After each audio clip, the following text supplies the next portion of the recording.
Mbola eto Ambatofotsy sy Ambohibolona ikara mahasimba fiterezan'i Jesosy zazakely ihany isika amin'izao, koa andao ary anaraka amin'ny fiainan'ireo religiozy miasa eto amin'ny fiangonana. Andao ary.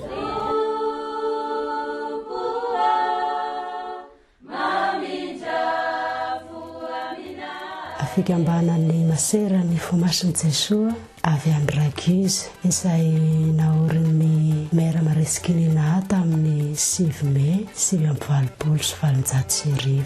Dia izahay indray tonga teto Ambatofotsy tamin'ny Septambra 2022. Nisy masera 4 mirahavavy izahay no tonga eto nirahan'ny fikambanana. Ka ny asanay eto amin'ny toerana ity dia manankinana indrindra ny sekoly Masindahy Augustin ary eo ihany koa ny fiarah-miasa amin'ny paroasy dia ny fanatanterahana ny tournée amin'ny eglizy any ambanivohitra, ny fiandraiketana ny fikambanana masina isan-karazany, ny fiarah-miasa amin'ny pretra, ny FFVA sy ny komiti-piangonana isan-karazany. Dia hatramin'ny nahatongavana izay dia natsapa hoe eo ny fahasoton'ny olona hianatra ny zanany. Misy koa nefa ny mbola misalasala sy malaindaina fa miezaka izahay manentana azy ireo amin'ny fomba maro samihafa. Eo am-panatanterahana izany fampianarana izany mba hialana amin'ireny olana mety misakana ny olona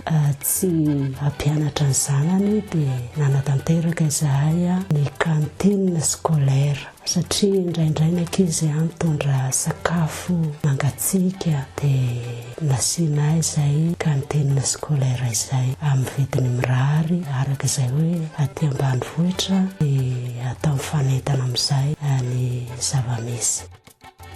Dia any amin'ny paroasy ihany koa moa nangataka rimopera amin'ny fitantanana ny fikambanana masina, ny fanaovana la retraite amin'ireny sakramenta isan-karazany ireny, ny communion voalohany, ny baptême, confirmation, eo ihany koa ny mariazy. Dia miezaka zany izahay masera 4 mirahavavy manatanteraka izany asa anirahana izany ary ampitiavana sy ankafaliana tokoa no anatanterahana izany. Dia makasitraka indrindra.